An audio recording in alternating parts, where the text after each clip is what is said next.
కర్కాటక రాశి ప్రేక్షకులకు స్వాగతం. పునరుసు నక్షత్రం 4వ పాదం, పుష్య నక్షత్రం 4 పాదాలు, అలానే ఆశ్లేష నక్షత్రం 4 పాదాలు కర్కాటక రాశి కింద వస్తాయి.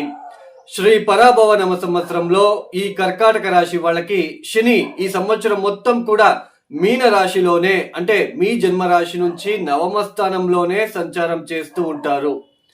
శని రాశి మార్పు అయితే ఈ సంవత్సరం ఉండదు. ఇక రాహు కేతు ఇద్దరు కూడా సంవత్సరం చివరి వరకు, అంటే డిసెంబర్ 5వ తేదీ వరకు కూడా రాహు కేతు రాశి పరివర్తన కూడా ఉండదు. రాహు యాజ్ ఇట్ ఈస్ కుంభంలో సంచారం, కేతు యాజ్ ఇట్ ఈస్ సింహ రాశిలో సంచారం చేస్తూ ఉంటారు. అయితే డిసెంబర్ 5వ తేదీ తర్వాత రాహు మకరంలోకి ప్రవేశిస్తారు, కేతు కర్కాటక రాశిలోకి ప్రవేశిస్తారు. అంటే మీ జన్మరాశిలోకి కేతు ప్రవేశము, అలానే మీ జన్మరాశి నుంచి సప్తమ స్థానంలోకి రాహు ఒక్క ప్రవేశం. ఇక గురువు గారు జూన్ 1వ తేదీ వరకు మిథున రాశిలో సంచారం చేస్తున్నారు. అంటే మీ జన్మరాశి నుంచి 12వ స్థానము. జూన్ 1వ తేదీ కర్కాటక రాశిలోకి ప్రవేశిస్తున్నారు, అంటే మీ జన్మరాశిలోకి ప్రవేశిస్తున్నారు. జూన్ 1వ తేదీ నుంచి అక్టోబర్ 31వ తేదీ వరకు మాత్రమే కర్కాటక రాశిలో సంచారం చేసి అక్టోబర్ 31వ తేదీ సింహంలోకి ప్రవేశిస్తున్నారు గురువు గారు.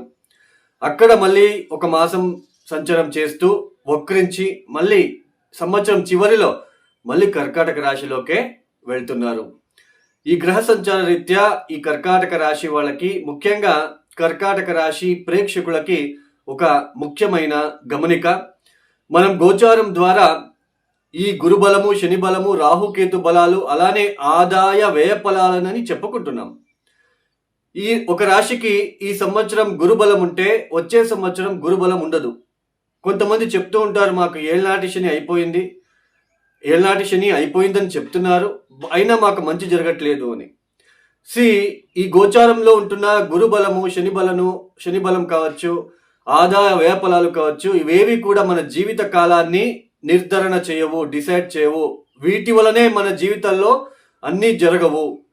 మన వైయక్తిక జన్మజాతకంలో యోగకారక గ్రహ దశలు లేదా ఆ లగ్నానికి మంచి, అంటే శుభ గ్రహాల దశాభుక్తులు జరుగుతూ ఉన్నప్పుడు మనకి మంచే జరుగుతూ ఉంటుంది. వై? బికాస్ మన జాతకరీత్యా మనకి శుభగ్రహాల దశాభుక్తి జరుగుతుంటుంది కాబట్టి మనకు మంచే జరుగుతూ ఉంటుంది. ఆ సమయంలో అదే శుభగ్రహాల దశాభుక్తి జరిగే సమయంలో గురుబలం వస్తే ఆ రెట్టింపు ఫలితాన్ని మనం పొందుకుంటాం అంతే. అదే శుభగ్రహాల దశాభుక్తి జరిగేటప్పుడు గురుబలం లేకపోయినా, శని బలం లేకపోయినా మనకి మంచి ఫలితాలే వస్తూ ఉంటాయి. వై? బికాస్ మన జన్మజాతకరీత్యా శుభగ్రహాల పీరియడ్ జరుగుతూ ఉంటుంది. అదే మన జాతకరీత్యా పాపగ్రహాల దశాభుక్తి జరుగుతూ ఉంటే మనం అప్పుడు ఇబ్బంది పడుతూ ఉంటాం. చాలా ఒడిదొడుకులు, కష్టాలు, ఉద్యోగంలో బాధలు, లేదా సాంసారిక జీవితంలో బాధలు, అవమానాలు, ఆర్థిక విషయాలలో ఇబ్బందులు, ఇట్లాంటి విషయాలలో బాధలు పడుతూ ఉంటాం. ఆ సమయంలో గనక గురుబలం వస్తే ఆ గురుబలం ఉన్నన్న రోజులు ఆ వ్యక్తి, ఆ జాతకుడు కాస్త రిలీఫ్ పొందుకోగలుగుతాడు. అంటే ఆ సమయానికి మాత్రమే. ఎండాకాలంలో వర్షం వచ్చినట్టుగా ఉంటుంది.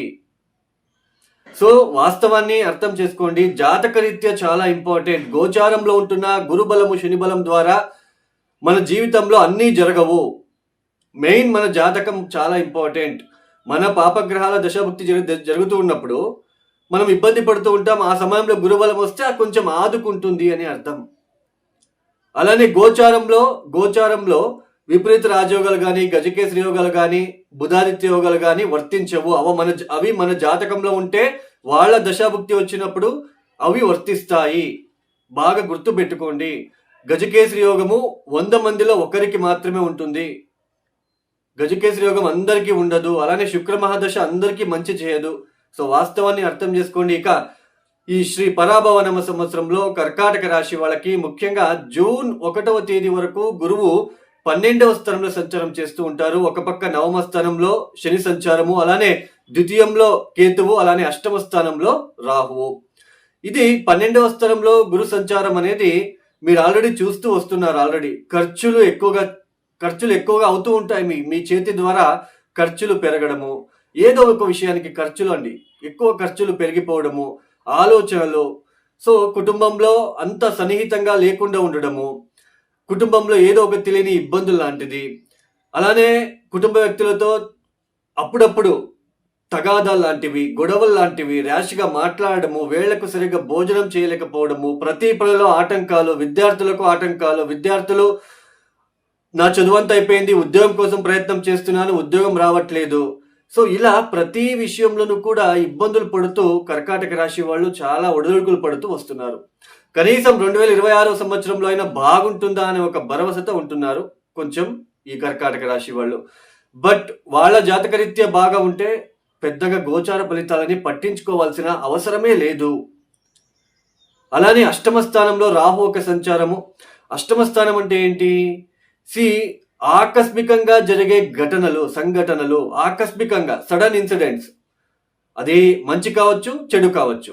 అలానే తెలియని విద్య పైన మనకి ఒక పట్టు, మనం ఏదో ఒకటి తెలుసుకోవాలి, దాని గురించి ఏదో ఒకటి మనము తెలుసుకొని దాని గురించి ఆ ఒక విషయాన్ని లాగాలి అనే ఒక ఆలోచన పెరుగుతూ ఉంటుంది.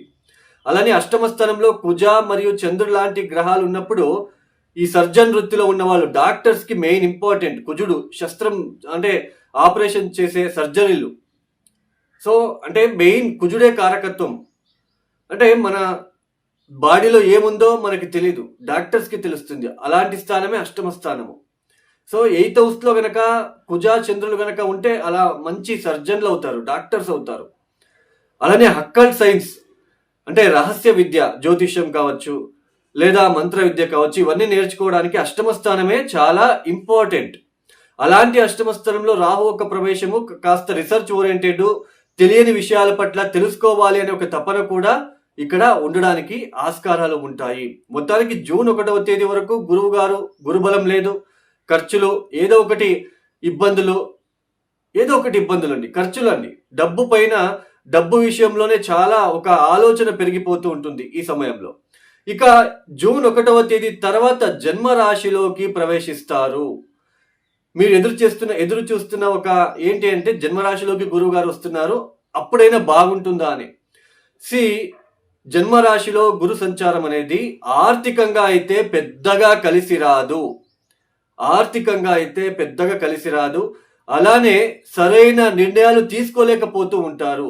అంటే కరెక్ట్ డిసిషన్ మేకింగ్ అనేది రాంగ్ అవ్వడానికి ఛాన్సెస్ ఉంటుంది.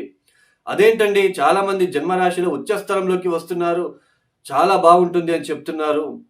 సో మీరు చూస్తే ఇలా చెప్తున్నారు అని అనుకోవచ్చు. కానీ నేను ప్రాక్టికల్గా ఒక 100 మందిలో, అంటే నా ఫ్రెండ్స్ కావచ్చు, ఫ్రెండ్ సర్కిల్ కావచ్చు, తెలిసిన వ్యక్తులు, వాళ్ళకి జన్మరాశిలోకి గురువు వచ్చినప్పుడు ఎలాంటి ఫలితాలు వచ్చాయి అంటే నాకు కూడా నేను తెలుసుకున్నాను. స్వతహాగా నాకు జన్మరాశిలోకి గురువు వచ్చినప్పుడు ఎలాంటి సిచ్యుయేషన్ నేను ఫేస్ చేశాను అంటే ప్రాక్టికల్గా ఆలోచించి ప్రాక్టికల్గా అంతా చూసి చెప్పడం జరుగుతుంది. ఏదో పుస్తకం చూసో ఏదో నోటుకు వచ్చిందో వాగట్లేదు. జన్మరాశిలోకి గురు రాగానే గురుబలం అయితే రాదు, మిశ్రమ ఫలితాలే ఇస్తాడు జన్మరాశిలో కూడా. అలానే ముఖ్యంగా ఆర్థికంగా అయితే పెద్దగా ఎదగనివ్వడు, ఆర్థికంగా అయితే పెద్దగా మార్పులు అయితే రాదు. అలానే సరైన డిసిషన్స్ తీసుకోలేక ఇబ్బంది పడుతూ ఉంటారు ఈ సమయంలో.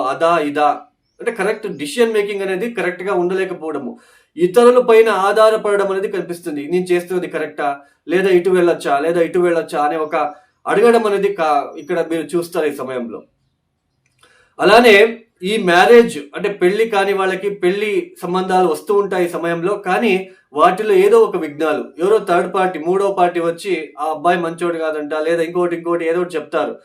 సో మీరు దాన్ని అక్కడే స్టాప్ చేసేస్తారు. అంటే మీ ఓన్ డిసిషన్స్ ఉండదు, వేరే వాళ్ళ మాటలు నమ్మడానికి అవకాశాలు ఉంటాయి.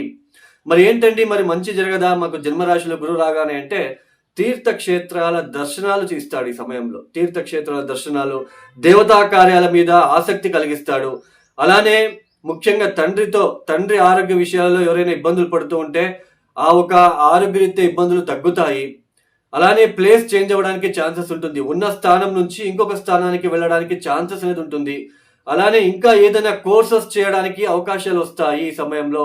అంటే ఇంకా ఏదైనా కోర్సెస్ ఇంకా నేర్చుకోవాలి అనే ఒక అవకాశాలు అలాంటివి రావడానికి ఛాన్సెస్ ఉంటుంది. ఇంకా 3-4 months ఏదో ఒకటి కోర్స్ చేస్తే మాకు ఉద్యోగం దొరుకుతుందని చెప్పారు. ఇలా ఎవరైనా చెప్పింది విని సో కోర్సెస్ లేదా తెలియని విషయాలను ఇంకో కొంచెం డెప్త్ గా తెలుసుకొని ఇంటర్వ్యూలో ఫేస్ చేయడానికి, లేదా ఉద్యోగం ఎతకడానికి, లేదా ఉద్యోగం పొందుకోవడానికి చేసే ప్రయత్నాలు మీకు కలిసి వస్తాయి. ఆర్థికంగా అయితే పెద్దగా కలిసి రాదు. ఆరోగ్య విషయాలలో కూడా జాగ్రత్తలు తీసుకోవాలి. అంటే లైక్ లావు పెరగడం, దేహం తూకం పెరగడం లాంటిది, నేను లావు అయ్యాను, ఇట్లాంటివి మీకు రావడానికి, ఆలోచనలు రావడానికి ఛాన్సెస్ అనేది ఉంటుంది. అలానే విదేశీయాన ప్రయత్నాలు కూడా మీకు సఫలీకృతం అవుతాయి. మేజర్గా ఈ డబ్బుకి సంబంధించిన విషయాల్లో అయితే మార్పులు ఉండవు. అలానే మ్యారేజ్ ప్రపోజల్లో విఘ్నాలు ఎదురవుతాయి. మీరు కావాలంటే 5 months మీరు నాకు చూసి చెప్పండి. ఈ కర్కాటక రాశిలో పుట్టిన వాళ్ళకి పునర్వసు నక్షత్రం 4వ పాదం వాళ్ళకి గురు సంచారము, శని సంచారం ఎప్పుడు బాగుంటుందో చూద్దాం. ఈ పునర్వసు నక్షత్రం 4వ పాదంలో పుట్టిన వాళ్ళకి గురు సంచారం ఎప్పుడు బాగుంటుంది అంటే జూన్ 18వ తేదీ నుంచి ఆగస్ట్ 19వ తేదీ వరకు బాగుంటుంది. జన్మరాశిలో సంచారం చేసేటప్పటికి కూడా ఈ సమయంలో మీరు ఏదైనా ముఖ్యమైన నిర్ణయాలు కనుక తీసుకుంటే అవి సఫలీకృతం అవుతాయి. అలానే గురు సంచారం ఈ పునర్వసు నక్షత్రంలో పుట్టిన వాళ్ళకి, 4వ పాదంలో పుట్టిన వాళ్ళకి మళ్ళీ ఎప్పుడు బాగుంటుంది? ఆగస్ట్ 19వ తేదీ వరకు బాగుంటుంది. మళ్ళీ ఎప్పుడు? అక్టోబర్ 31వ తేదీ తర్వాత ఎక్సలెంట్ గా ఉండబోతుంది. అలానే పునర్వసు నక్షత్రం 4వ పాదంలో పుట్టిన వాళ్ళకి ఈ శని సంచారం ఎప్పుడు బాగుంటుంది? మే 17 వరకు మాత్రమే బాగుంటుంది. మే 17 దాటిన తర్వాత కాస్త అనానుకూలతలు ఏర్పడే సూచనలు, విఘ్నాలు ఎదురవుతాయి ఏదైనా మీరు ముఖ్యమైన నిర్ణయాలు తీసుకోవడంలో. అలానే పుష్య నక్షత్రంలో పుట్టిన జాతకులకు గురు సంచారం ఎప్పుడు బాగుంటుంది? 12వ స్థానంలో సంచారం చేసే కాలం ఏదైతే ఉందో మార్చ్, ఏప్రిల్, మే, జూన్, ఈ సమయం అంతా బాగుంటుంది. ఈవెన్ 12వ స్థానంలో సంచారం చేసేటప్పటికీ కూడా ఈ సమయం చాలా బాగుంటుంది. అలానే గురు సంచారం వీళ్ళకి ఎప్పుడు మంచి కలిగే చేస్తుంది అంటే ఆగస్ట్ 19వ తేదీ తర్వాత బాగుంటుంది. ఇక శని సంచారం ఎప్పుడు బాగుంటుంది పుష్య నక్షత్ర జాతకులకు అంటే మే 17 తర్వాత బాగుంటుంది.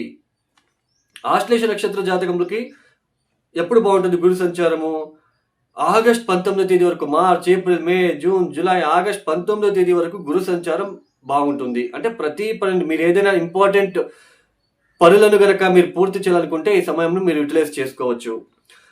అలానే గురు సంచారం ఎప్పుడు బాగుంటుంది? మళ్ళీ అక్టోబర్ 31వ తేదీ తర్వాత బాగుంటుంది. తర్వాత ఆశ్లేష నక్షత్ర జాతకులకు శని సంచారం ఎప్పుడు బాగుంటుంది? మే 17 వరకు బాగుంటుంది. ఇది అండి. తర్వాత అక్టోబర్ 31 తేదీ తర్వాత గురుబలం వచ్చినప్పటికీ 1 మాసం ఉంటుంది. అది మళ్ళీ మనం చెప్పుకుందాం. ఇది ఈ కర్కాటక రాశిలో పుట్టిన ప్రతి నక్షత్రం వాళ్ళు కూడా గురు జన్మరాశిలో కూర్చొని నవమ దృష్టితో శనిని చూస్తాడు కాబట్టి ఈ సమయంలో శివ సహస్రనామం చదువుకోవడము, మృత్యుంజయ మంత్రం చదువుకోవడము చాలా మంచిది అండి. గురు దశలో శని భుక్తి, శని దశలో గురు భుక్తికి నేను చెప్పే పరిహారము మృత్యుంజయ మంత్రము. అలానే మీరు ఎక్కువగా శివుడిని ఆరాధించండి అని చెప్తాను ఎవరైనా క్లయింట్స్ వచ్చినప్పుడు. అది చేస్తేనే ఒక నెగిటివ్ ఇంపాక్ట్, కాన్ఫిడెన్స్ వస్తుంది. తర్వాత విఘ్నాలని తగ్గుతాయి, ఆరోగ్య విషయాలు ఇబ్బందులు తగ్గుతాయి. మీరు చేసి చూడండి. ప్రతిరోజు మృత్యుంజయ మంత్రం చదువుకోండి, అలానే శివ సహస్రనామాలు చదువుకోండి. అలానే మీకు వీలైతే వీరభద్ర టెంపుల్ కనుక ఉంటే, కర్ణాటకలో ఎక్కువ శాతం కనుక ఉంటుంది, బట్ మన ఆంధ్ర తెలంగాణలో ఉంటాయో తెలియదు. వీరభద్ర దేవస్థానానికి టెంపుల్కి వెళ్ళి ప్రతిరోజు అక్కడ కనుక మీకు అందుబాటులో కనుక ఉంటే ప్రతిరోజు వెళ్ళి దర్శనం రావడానికి ప్రయత్నం చేయండి. ఇక ఎవరైతే ఈ వీడియో చూస్తున్నారో లైక్ చేయండి, షేర్ చేయండి, సబ్స్క్రైబ్ చేసుకోండి. అలానే ఎవరికైనా ఆస్ట్రాలజీ కన్సల్టేషన్ కావాలనుకుంటే డిస్ప్లే అవుతున్న నెంబర్కి నేరుగా కాల్ చేయండి. ప్రాబ్లమ్స్ చెప్పుకోరాదు, వేదిక అంటే ఇది కంప్లీట్ వేదికగా ఉంటుంది. Date of birth, timings compulsory కావాలి. ప్రాబ్లమ్స్ చెప్పుకోరాదు, సింపుల్ రెమెడీస్ ఉంటాయి. ఉంగరాలు, బొంగురాలు అలాంటి ఆడంబరాలు నా దగ్గర ఉండవు. సింపుల్గా మీరే కష్టపడి చేసుకోవాలి. అలాంటి పరిహారాలు నా దగ్గర ఉంటాయి. ఎవరికైనా కావాలనుకుంటే కాల్ చేయండి. ఇక సర్వే జనం సుఖినో భవంతు. ధన్యవాదములు. జై శ్రీరామ్.